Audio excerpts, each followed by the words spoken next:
We'd like to welcome you back to part 4 of our current event and weekly Bible study for September 27th, 2015. Next report, Pope Francis, Rick Warren, and that 2014 Catholic interview no one thought important, reminding of its revealing facts about, quote, America's pastor.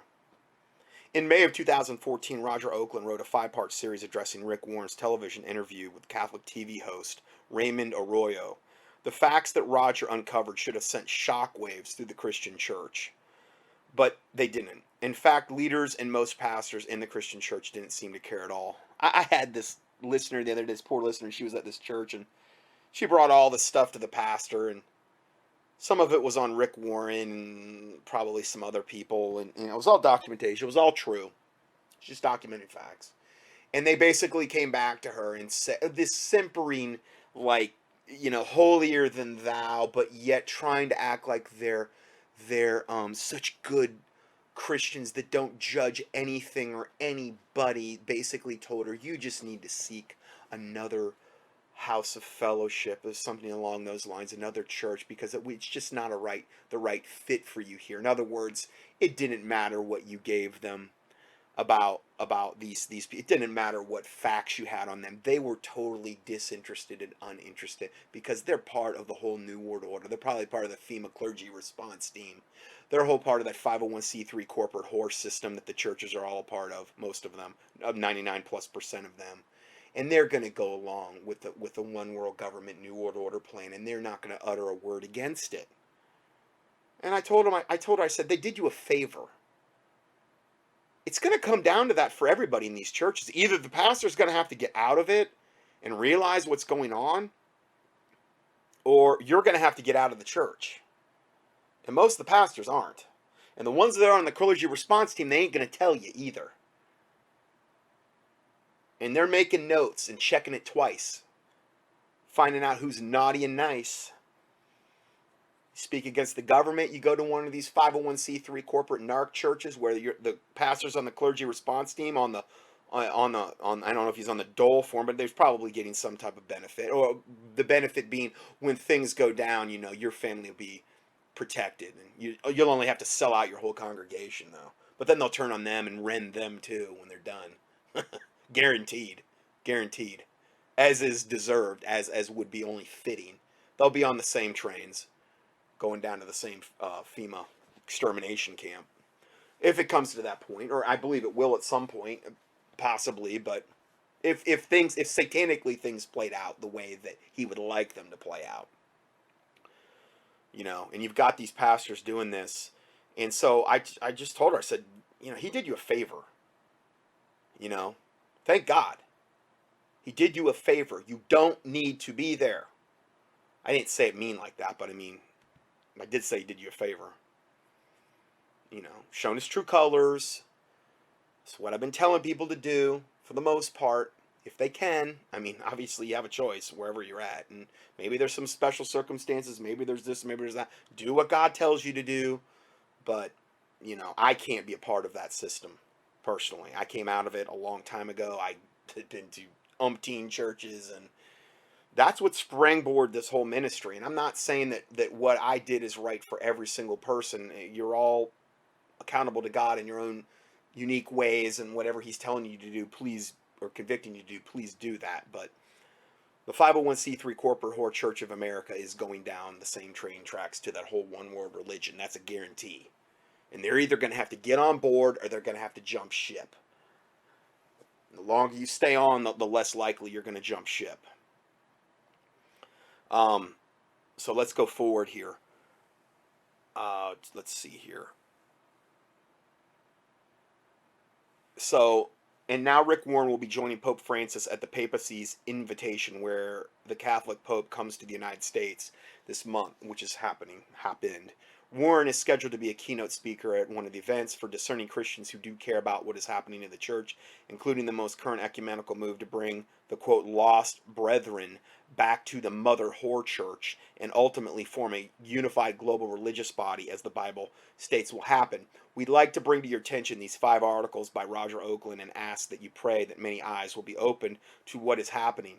And much of this taking place within evangelism, if not most of it, can be attributed to the actions of leaders such as Rick Warren, Beth Moore, and the late Chuck Colson, and many others who have escalated this dangerous ecumenicism that is changing the face of mainstream Christianity today. Here are the links to the 5 main articles from the 2014 series written by Roger Oakland of Understanding the Times, with some, and again, just glean. I know there's some people that have real super big issues. Well, one in particular, I have a listener has a huge issue with Roger Oakland. I get that. But I'm telling you, glean from these articles, because it doesn't seem to me that there's a lot of bad information in here. Okay, it sounds like, you know, they're very accurate describing the wickedness of Rick Warren. Okay, with some brief notes on each. There's also links to the actual interview between Warren and Arroyo. I mean, when you're dealing with an interview, if it's coming out of Rick Warren's mouth, okay, it's coming out of his mouth. We're just documenting things. Okay, if Rick Warren's openly admitting to it.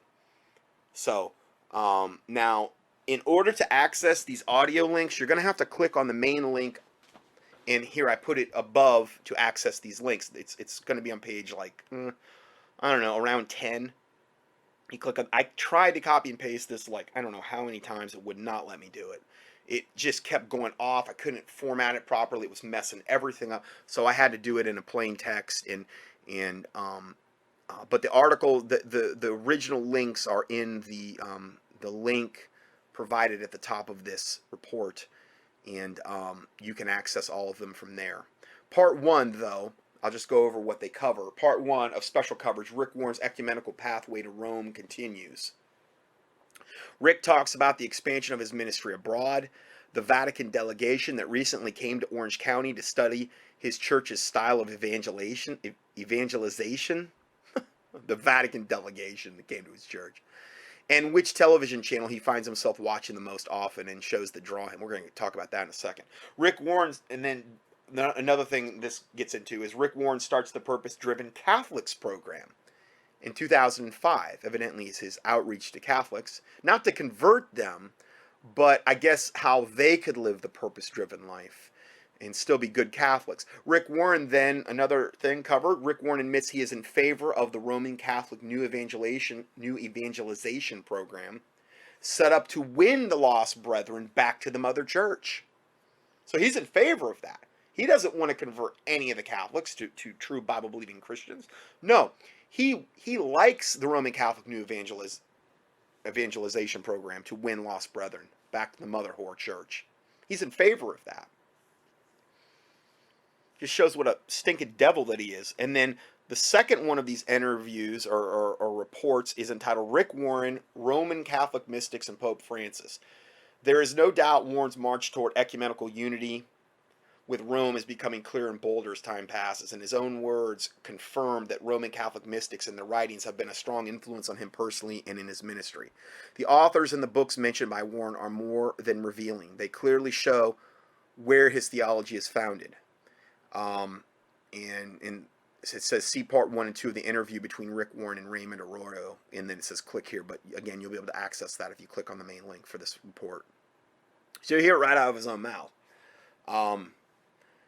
3, the third report is entitled Rick Warren, Religious Liberty and Catholics and Evangelicals Together. Rick Warren may have a plan laid away for the future of promoting a religious liberty movement that will be the equivalent of the civil liberties movement of times past. It is possible that a so-called religious liberty movement championed by Rick Warren could be a stepping stone to something else, especially when it's so obvious this would be another important way to join evangelicals and Catholics together, a common trend in our day.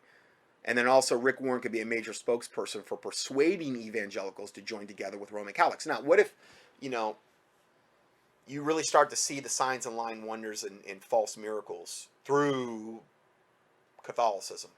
What if that really starts to explode? Well, who better to point people to the Catholic Church to say, hey, look, we're just lost sheep that have gone astray. This is the true mother whore church. We need to join back up. Look at all the things that God is doing through this whorish devil church. I mean, I'm adding that in, but, look, how can we deny this? We need to all, mass migrate back into the mother whore. And then eventually that'll just turn into a one world global religion under Antichrist and false prophet. Next the report in this series was Rick Warren, Gene Vayner, and the New Evangelization.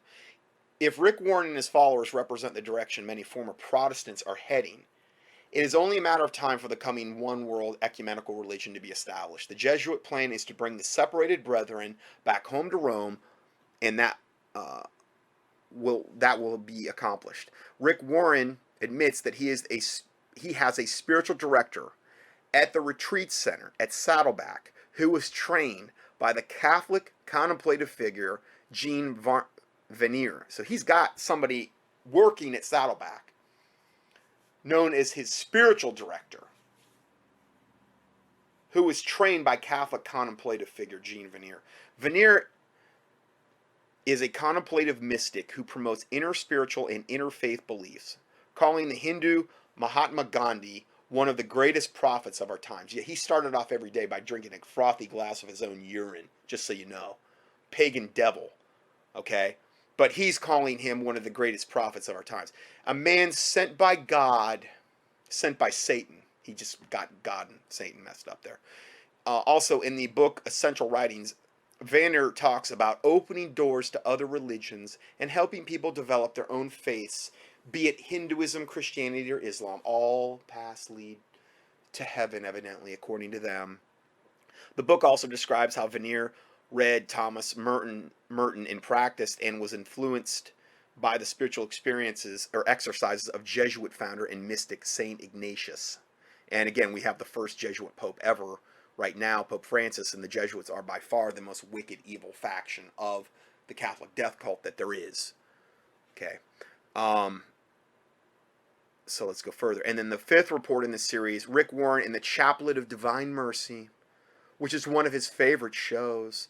When a Christian leader publicly makes statements or endorsements by saying or doing things that contradict the Bible, the leader needs to be addressed or dressed down in a public manner so that those who have been influenced can be put back on track. And these Bible verses came to mind with this. 1 Timothy 1:18 through 20 says, This charge I commit unto thee, son Timothy, according to the prophecies which went before on thee, that thou by them mightest war a good warfare, holding faith and a good conscience, which some, having put away concerning faith, made shipwreck, of whom Hymenaeus and Alexander, whom I have delivered unto Satan, and it also says that in 1 Corinthians chapter 5, deliver such a one unto Satan for the destruction of the flesh, that the soul may be saved. Okay, which is biblical, which never ever is talked about in the church now. But he says, whom I have delivered unto Satan, that they may learn not to blaspheme. Well, all these guys like Rick Warren and the Pope ever do is blaspheme, pretty much. And then Titus 1:9 through 14 says, holding fast the faithful word as he has been taught, that he may be able by sound doctrine to both exhort and to convince the gainsayers. For there are many unruly and vain talkers and deceivers. Boy, that would really apply to our time. Especially they of the circumcision, and that were the religious Jews he was referring to in the day that this was written, day and times it was written, whose mouths must be stopped. So, whose mouths must be stopped is biblical. Now, I'm not saying we go out and do it physically, but God can do it. You know? Whose mouths must be stopped, who subvert whole houses, teaching things they ought not for filthy lucre's sake, for money's sake. Well, and you think about like these charlatan TV evangelists who subvert whole houses. These people send like their life savings in or go broke and because they think they're going to get some magic prayer cloth or some kind of divine blessing. Why do they do it? For money. You know?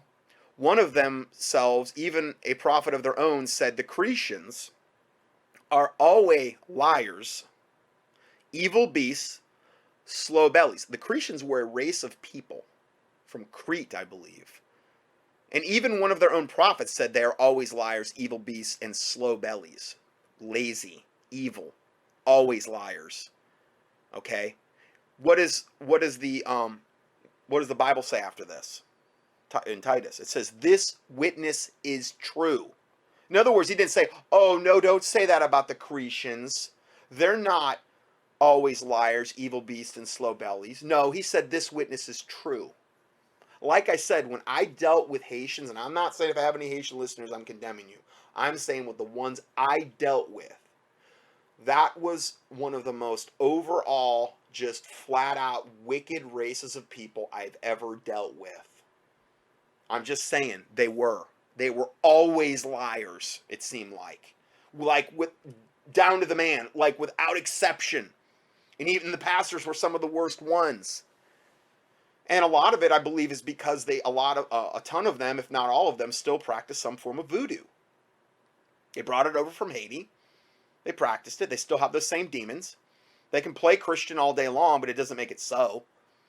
And I'm just saying, I mean, wow, did I see some totally unbelievably evil behavior from them.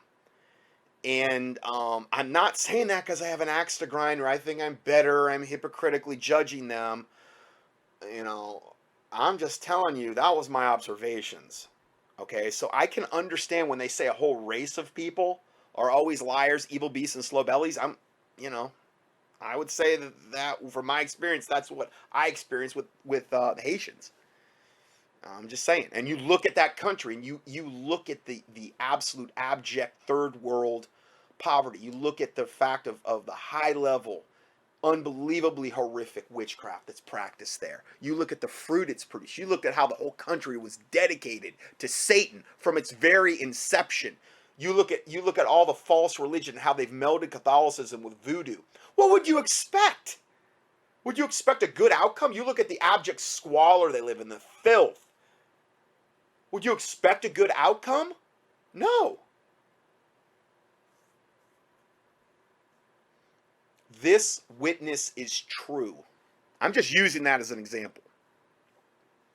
Wherefore, so what do you do then? Well, this witness is true. Wherefore, rebuke them sharply, that they may be found sound in the faith. Meaning, okay, there's still hope for them. But what do you do with them? You rebuke them sharply. Well, that's not Christian. Yes, it is. Did Jesus Christ rebuke the Pharisees and Sadducees sharply? Did he rebuke Peter sharply when he told, "Get me behind thee, Satan"? Yeah. Okay. Wherefore rebuke them sharply, that they may be found sound in the faith. That's their hope, not mollycoddling them and tickling their ears, not giving heed to Jewish fables and commandments of men that turn from truth. As Jesus said, the traditions of men have made the word of God of none effect. And that's no more truer than any other place in the Catholic Church. Titus 3:10 says, a man that is a heretic like an infidel, somebody who's departed from the faith, a man that is a heretic after the first and second admonition reject. No, you just don't don't cast your pearls before swine. Shake the dust off your feet. And then that's the next verse. And whosoever, Mark 6:11, whosoever shall not receive you nor hear you, when you depart thence, shake off the dust under your feet for a testimony against them. Well, none of that's Christian. Yes, it is. It's all Christian. It's just that the churches don't teach the full counsel of God. And I'm not saying I teach it enough. Of course, I'm not a pastor either. I'm not called to be a pastor. I'm not a pastor. But I'm saying most churches, you're not going to hear any of these verses hardly, if any of them. They avoid them. They just pick and choose. They cherry pick. I like to get into a lot of the really hard verses that are unpleasant to the ears, because they're in there, and they deserve to be taught on as much as the ones that are a lot more easier on the ears, so to speak. Going back to this report, and this is about this whole Rick Warren and the Chaplet of Divine Mercy, which is one of his favorite shows. Warren's main reason for watching the Roman Catholic Eternal Word television network, I didn't even know such a thing existed. He watches this all the time.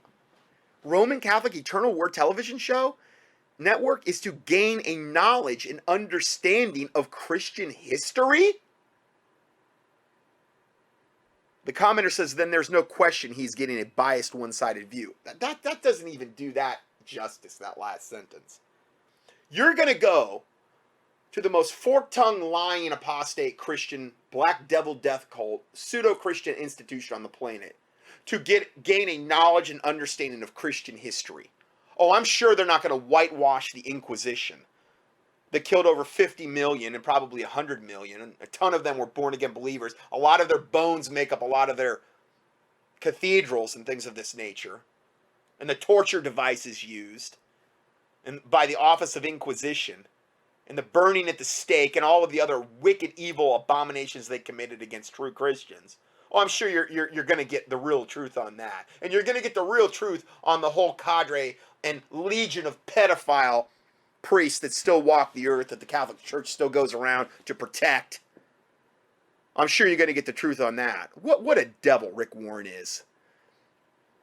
In Warren's own words, one of my favorite shows, which you repeat often, is, and this was during this Catholic interview, is the Chaplet of Divine Mercy, which I love. And when I've had a very stressful day, I'll come home, I've got it taped. And Kay and I will both listen. He's taping this? The Catholic Chaplet of Divine Mercy?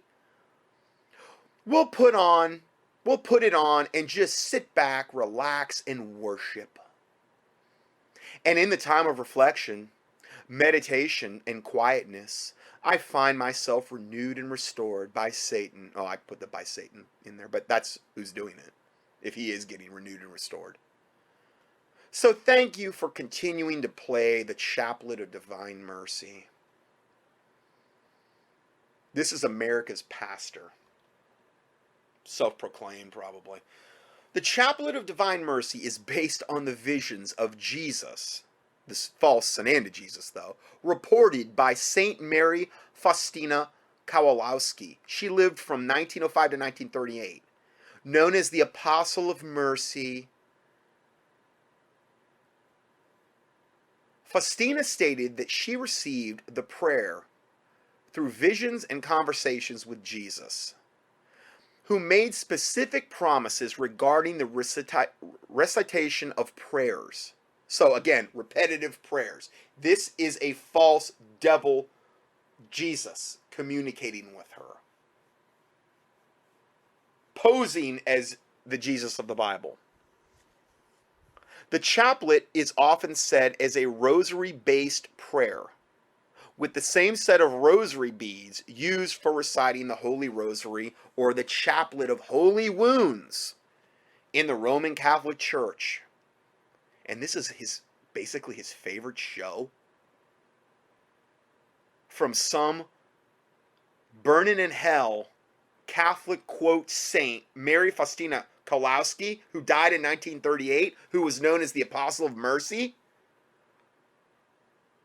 who received these false visions and conversations with some entity known as Jesus, because I'm giving you the truth here, who made specific promises regarding the recitation of prayers. Oh, do this, recite this prayer, use the rosary, and you'll get this.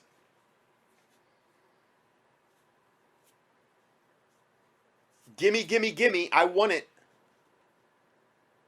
Works-based, earn your way to heaven. Unbelievable. And this devil's admitting to this. The chaplet may also be said without beads, usually by counting prayers on the fingertips. Oh, I guess if you don't have a good set of rosary beads, you'll have to do it that way. And maybe accompanied by the veneration of the Divine Mercy image.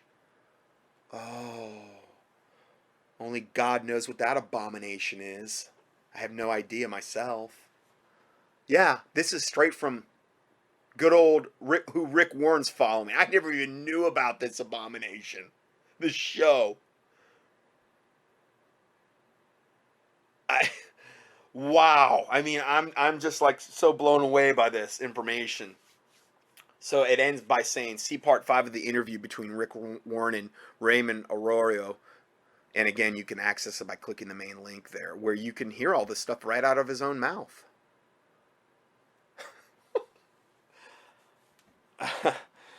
Pretty speechless. Pretty speechless here. Okay, let's keep going. So, here's the next report. Is the rule of law being done away with in order to prepare for the reign of the Antichrist? Why is the Illuminati spending so much time and effort to protect this Pope more than any other? This is by All News Pipeline. With Pope Francis in the city of brotherly love, Philadelphia today, which is one of the most hateful cities there is, conversely, today. And I'm not coming down on my leaders or my listeners that live there, but I'm just saying from so much of what I've saw that there's bad stuff that goes on there. Anyway, with Pope Francis in the city of brotherly love today, talking family and global warming. Family meaning let all the illegal aliens and all the ISIS Muslims in, and then the global warming obviously take away all your rights and all your liberties and everything, give it up to Mother Gaia. ISIS is busy turning churches into torture chambers, being used to force Christians to become Muslims, with those defying ISIS having their limbs cut off and being crucified. That's how they show the love of Christ, of their Christ, Allah, I guess. Why isn't Pope Francis talking about the crucifixion of Christians? Because he doesn't care. He doesn't care about all the dead babies being aborted all over the earth every day. Was it like 100,000 every day? If you take it globally, it's like 100 grand. 100,000 babies. Pretty sure it's like every day.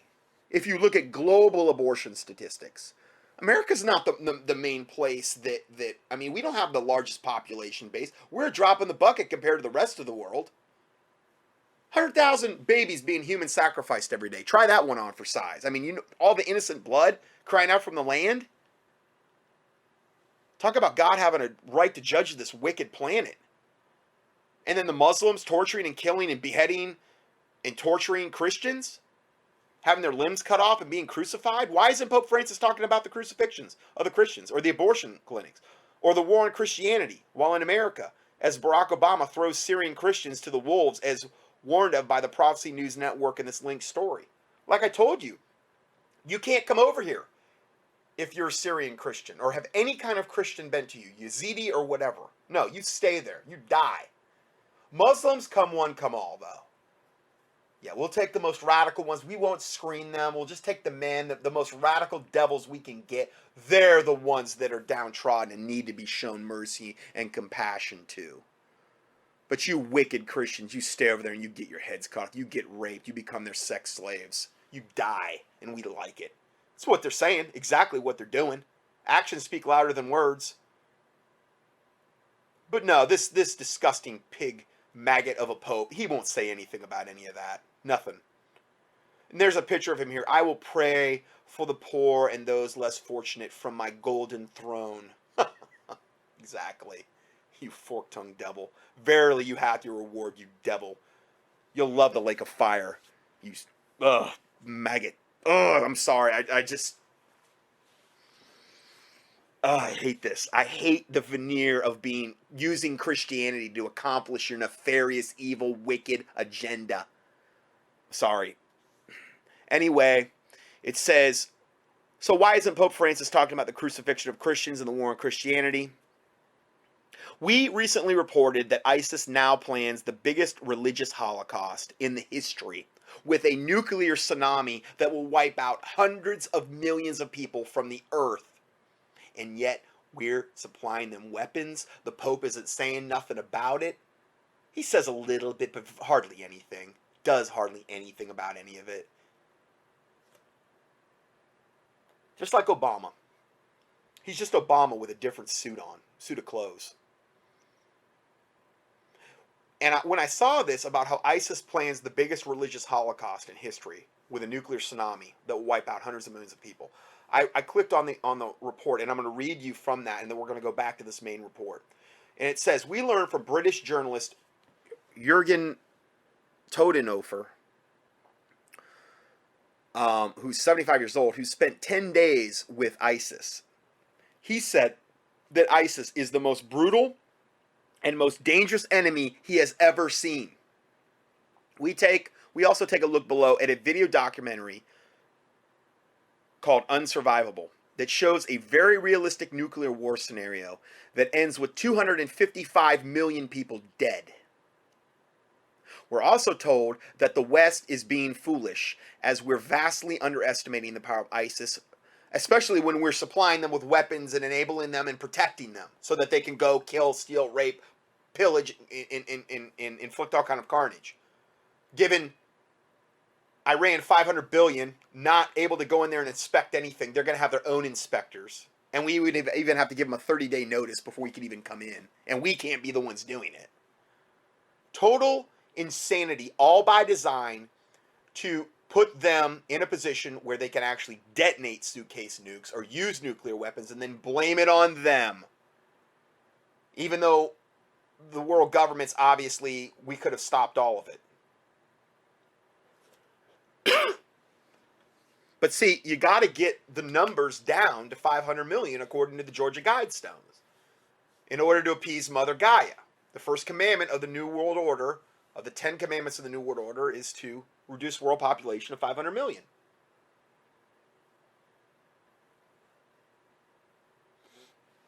We're told that the West is being foolish as we're vastly underestimating the power of ISIS, words echoed by several of the 50 U.S. military intelligence officers, and this is linked to that report, who recently revolted against Obama for not warning strongly enough about the dangers of ISIS to America, and that ISIS likely cannot be stopped militarily from achieving their goals. His dire words of warning should not be overlooked, and he said, quote, "The terrorists plan on killing several 100 million people." And remember, if some insane ISIS guy has a suitcase nuke in the trunk and drives into a large population center, detonates it, remember, all those, he gets credit. He thinks he's going to get credit for all those human sacrifices for Allah, for killing all those infidels. Can you imagine his reward in paradise? Forget the 72 virgins, there were 7,200 virgins and white-skinned boys. You know, that's what he's thinking. Now, when he gets to hell in about 2 seconds after he detonates the bomb, he's going to realize he really messed up bad. For all eternity. As he'll have to live through the horror of all their deaths collectively over and over and over again through their eyes and all the agony and suffering he put them through. In hell. And then in the lake of fire. But see, they think that they're doing God's service. Like the Bible talks about. This military person said the West is drastically underestimating the power of ISIS. He says the genocidal killers have major ambitions to secure atomic weapons and compares them to a nuclear tsunami preparing the largest religious cleansing in history. Remember, they want to destroy, kill the infidel, the great Satan, which is America, would be right in the middle of their crosshairs. And here we are just letting them in. Just let them in, bring them over, bring all the worst factions of them over, leave the borders wide open, let them smuggle in whatever they want. And all the while, all the people like Obama and them are just licking their chops, and they just can't wait for it to all happen. They can't wait for it to all go hot. And just to sit back and watch all the carnage and all the suffering and all the evil. And here we're aborting 100,000 babies worldwide every day. You know, do we not deserve to be judged collectively as a world, really? I'm not just talking about America, as a world. So the carnage that's coming, the world's almost begged for, collectively. I'm not blaming the 100,000 abortions on all the Christians. I do think that, obviously, and myself included, we should have done more to try to work against the evil. I'll judge myself first, to stop it. But, and I'm not saying God can't preserve his remnant, but the point being is that when you have 100,000 abortions going on every day, collectively, globally, worldwide, it's only a matter of time before God's going to let judgment happen. It has to. Way too much innocent blood crying out from the land. So, back on June 3rd, we learned ISIS has vowed to smuggle a nuclear weapon across our completely open southern border. A report confirmed with eerie prescience by U.S. General John Kelly, a former commander of the U.S. Southern Command, while testifying before the Senate Armed Service Committee in March. Days prior to the threat, June 3rd warning, we learned from India that ISIS was working to get nuclear weapons from Pakistan. So that was that part of it. Now back to our main report. So we have to ask, and again, that's something to pray about, obviously. So we have to ask, why is Pope Francis pushing the Islamic invasion of Europe and the USA while being protected at even the higher level than the protection provided by our own president and certainly every other pope before him? Well, he's near and dear to Satan. Of course they're going to go out of their way to protect him. We have much evidence that Francis is indeed the Illuminati's pope and that he has been personally selected to help bring in their new world order. A look at Francis's recent words and actions as outlined in a great detail in the videos below. We see why he has been selected to help bring in the beast system as the Illuminati's pope. The sayings of Pope Francis versus the teachings of the Holy Bible have been organized into great detail in this eye-opening story on Now the End Begins, which is the name of the website, and there's a link to it.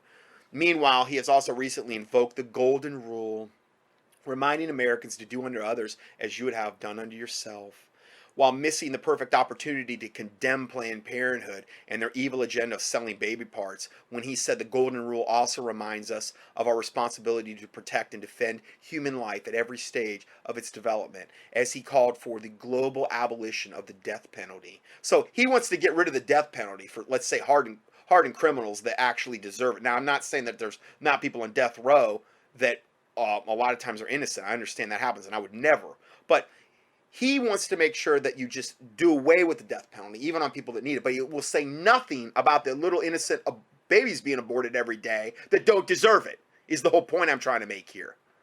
Okay? He says he wants the global abolition of death penalty since every life is sacred. But again, he doesn't care about the aborted babies. He doesn't care about the Christians being sacrificed and slaughtered in the Middle East by ISIS. Doesn't care about them. Their lives are precious. Okay? Are the lives of the unborn, those who are in need of our greatest protection, no longer sacred to the Catholic Church? No. Well, obviously there's still some that go out but again, they're praying to idols. I've been there. Praying the rosary, which is unbiblical. Praying to Mary, which is unbiblical. Or whatever other saint. And they think that they're getting some kind of whatever job done for God. They're doing nothing. If anything, they're invoking devils by doing that. They're hindering born-again Christians that are actually there trying to do, like I said when we left the other day, I had the two listeners that were with me there in front of Planned Parenthood. I said, I want to be on their property and I want to pray in front of there. And we were able to do that. And as we were going, was some lady over there, some Catholic, and I'm sure she's she comes over and she's throwing like holy water next to me. Ground. But who knows from a spiritual standpoint what that might have been doing. I mean, it could have been helping anything, she sprayed, she's throwing the heli water all around, and I'm like, oh my word, I couldn't get mad at her. I mean, she's thinking she's doing the right thing. They have a genuine, they don't want to see the babies aborted, and I respect that. I can't help not respect that, because a lot of them do a whole lot more than a lot of the Christians out there, but they're obviously super way misguided. I mean, they got pictures of Sananda, Jesus, Master Jesus on their poles, and they're praying the rosary, and they're praying to Mary. I'm like, oh man, that's, oh, and you're not gonna be able to tell them a thing. You're just gonna get into a big conflict with them if you try to educate them. I mean, they have drank the Kool-Aid a long time ago. They're so adamant about what they're doing, they're actually willing to show up there and do it out in public. So I'm not saying that God couldn't open a door for you, but my primary thing there that day was praying against Planned Parenthood and confronting that wickedness. But you have a lot to contend with when you go to these things. So let's go forward here. Hungarian Bishop Laszlo Kisrogio, what a name, Laszlo Kisrogio, also recently scolded the Pope for appealing that Hungary aid the sea of refugees flooding into Europe. He warned, they're not refugees, this is an invasion. Wow, a Hungarian bishop that actually has a really good brain in his head, at least from that standpoint. I mean, he needs to get saved, but he says, excuse me, okay, sorry about that. They're not refugees, this is an invasion. They come here with cries of Allah Akbar, wanting to take over. He continued, Europe is being overwhelmed by non-believers posing as refugees. Well, I guess non-believers meaning not Catholics, posing as refugees who pose a serious threat to the continent's Christian universal values. I think he means Catholic, but I mean, I think you get the hint. Anyway, so why is Pope Francis pushing this invasion of Europe and America while living in a walled city? As Villi Wilson said in a tweet, which he posted, it's quite obvious that the Pope doesn't want any illegal immigrants living near him either.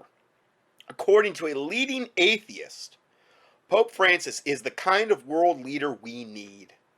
So you're getting now endorsements from leading atheists.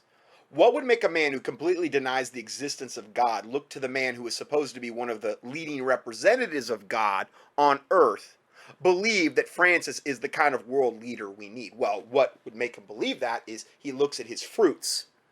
He looks at his rhetoric. And he says, yeah, this is the kind of guy we need. Because he's Antichrist, and I'm Antichrist. I'm an atheist.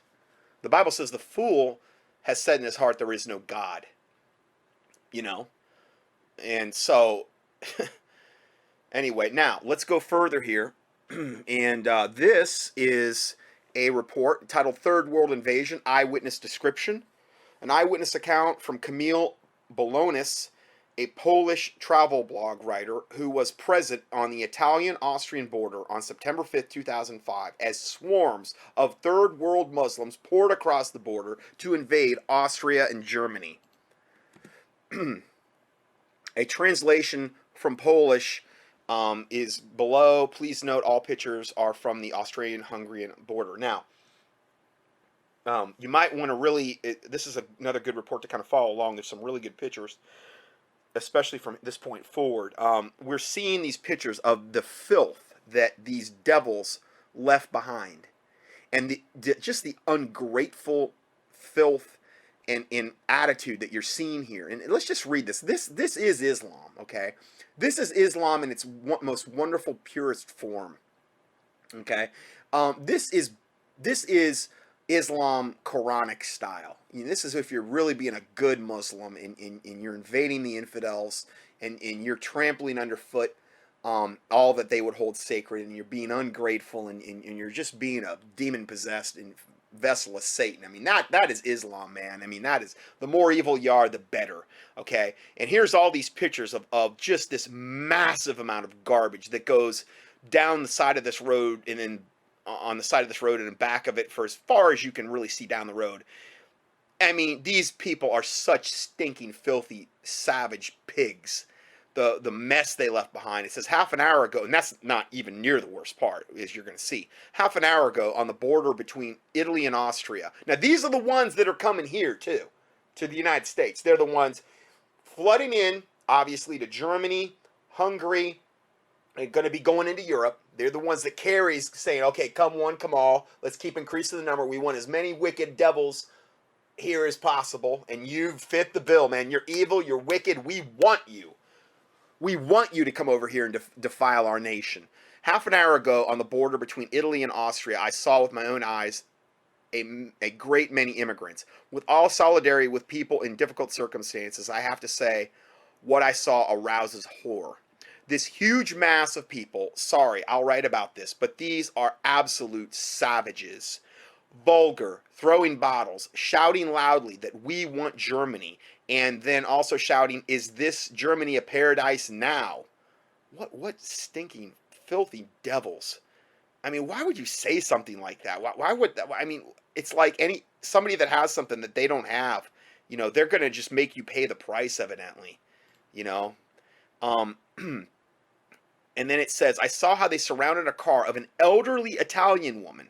These are men. These are Islamic, like, able-bodied young men, primarily, as we're going to see. And they surround an elderly Italian woman, pulled her out of the car by her hair and wanted to drive away in the car. They tried to overturn the bus I was in, that I was traveling in, with a group of others. They were throwing feces at us, banging on the doors to force the driver to open them, spat at the windscreen. I asked for what purpose. How is this savagery to assimilate in Germany? I felt for a moment like I was in a war.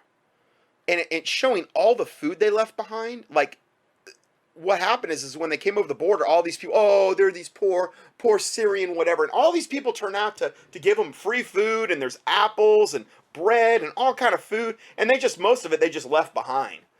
They just discarded it like filth and waste, and left behind this massive amount of just refuse, trash, food. It just totally the most ungrateful, stinking devils on the planet. I mean, like the Bible talks about when a man really starts to get turned over a reprobate mind, one of the first things that happens, if you go to Romans 1, is they become unthankful. That is the first thing where you end up becoming turned over to a reprobate mind. In that case, you're talking men burning after men and women burning after women. Okay? But for somebody to be turned over to a reprobate mind, the first thing it mentions is that they become unthankful. And I see this and I get so infuriated because these are the most ungrateful, unthankful devils on the planet. And, the illegal aliens that come over here from Central America and Mexico, and they think they're entitled to this, and they own the place, and they're given all this stuff, and they think that they're just whatever, entitled to it. They're ungrateful, unthankful, hell-bound devils is what they are. The one thing I get convicted about more every day is how thankful I am to God that for my salvation, that he puts up with me, that I've been put in this position, that I can do this in ministry, that I haven't been taken out by Satan's forces or whatever, that he's protected myself and Taylor, that he's put a roof over our head and food in our refrigerator and clothes on our back and the air that we breathe and the water that we drink and the provisions that he's given us and the vehicles that we drive. I'm more thankful all the time for those things because I realize I don't deserve any of it. And I look at this and it's like, oh, you slime bags. You are so ungrateful. You are so evil. You are just nothing but the quintessential essence of Satan.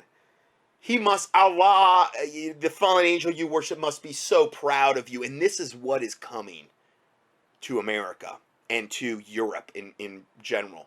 They want to decimate Europe and America, and I'm sure Canada as well, with these stinking, demon-possessed savages that want to cut your head off, rape your wife and daughter, turn them into sex slaves, and annihilate you and your family.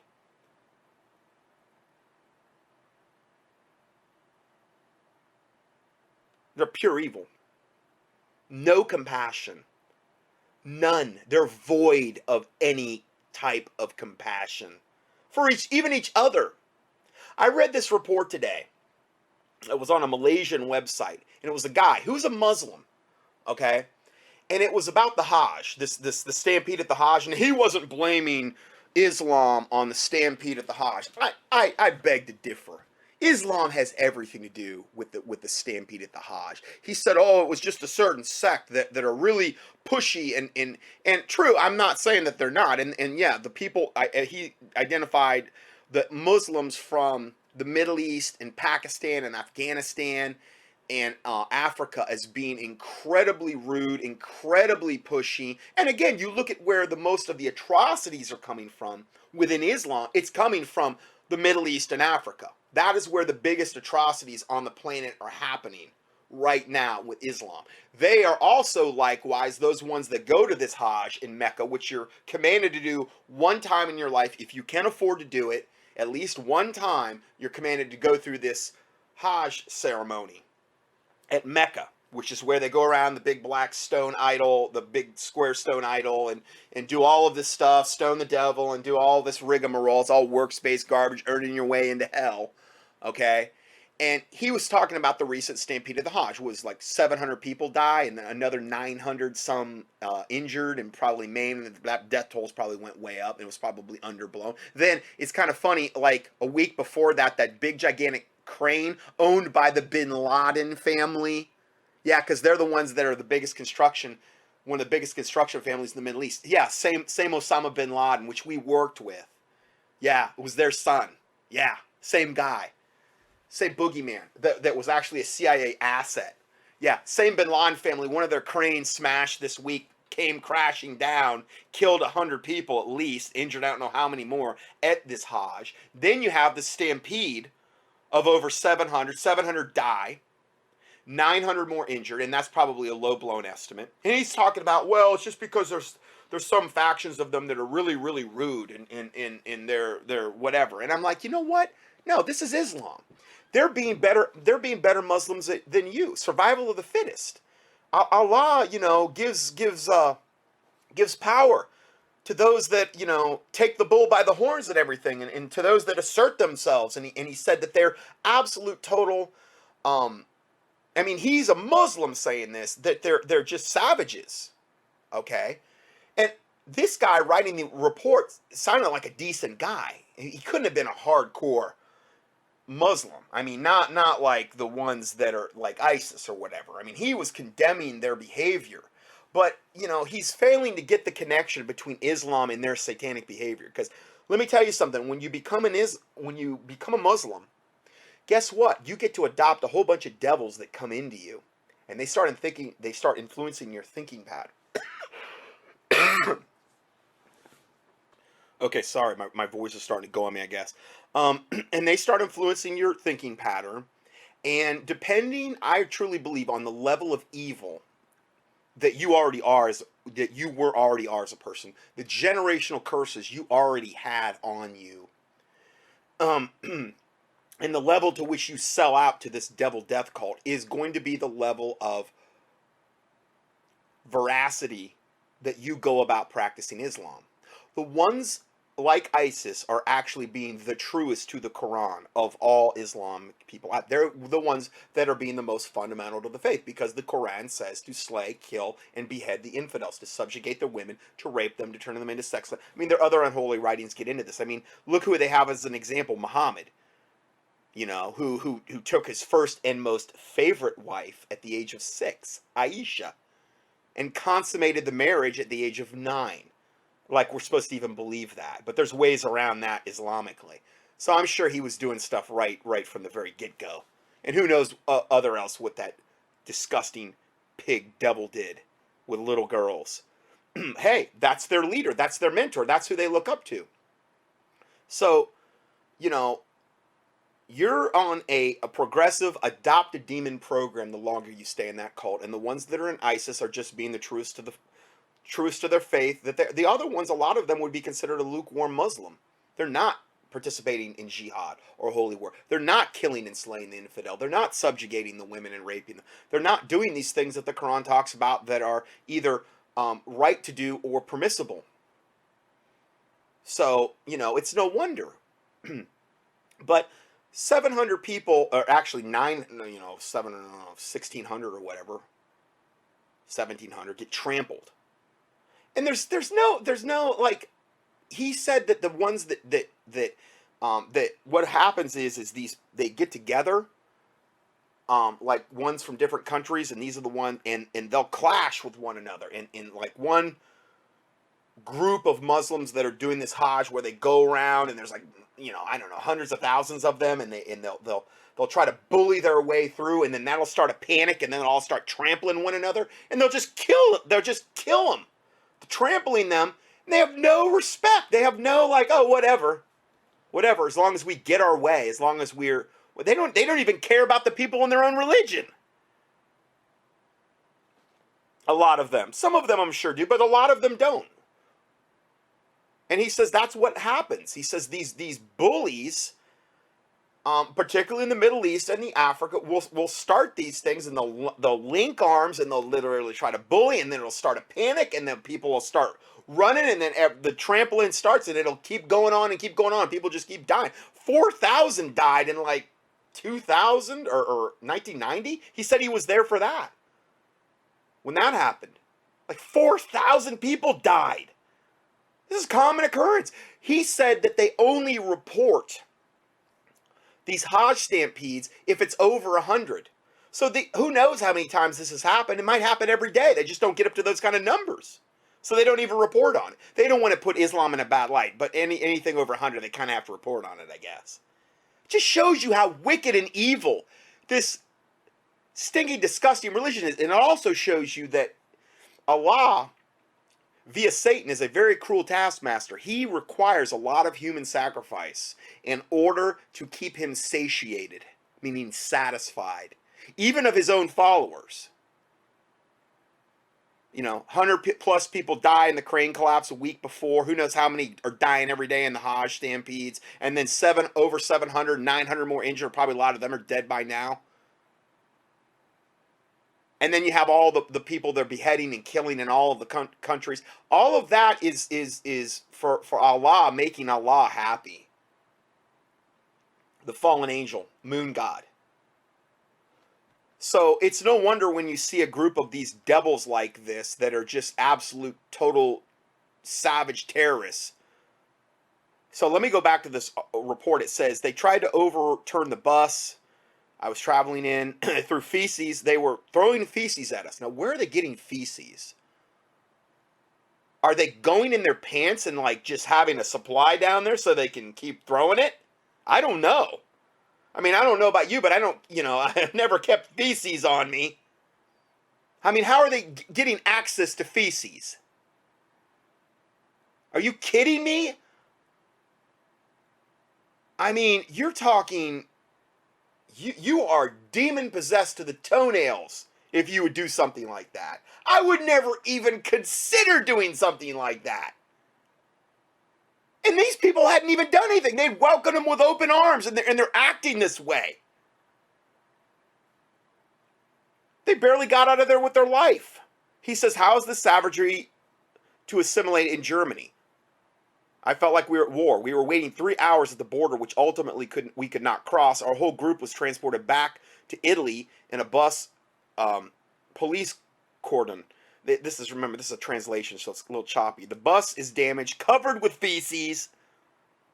Who does this? This is one bus covered in feces. Who knows how many other ones are there? I mean, it's good I'm not God, is all I can say. It wouldn't go well for these devils if I was, which is better, I'm sure. Anyway, yeah, the bus is damaged, covered with feces, scratched with broken windows, and this is supposed to be an idea for demographics. I guess assimilating into their demographics. These big, powerful hordes of savages, among them were virtually no women and no children. The vast majority were aggressive young men. Exactly. All lies that you're getting on TV. Oh, these poor Muslims and all these women. It's not even the case. It's a total lie. Just yesterday, while reading about them on the websites, I subconsciously felt compassion. This is before he had this encounter. Worried about their fate. But today, after I saw what I just saw, I'm afraid and yet I'm happy that they did not choose our country as their destination.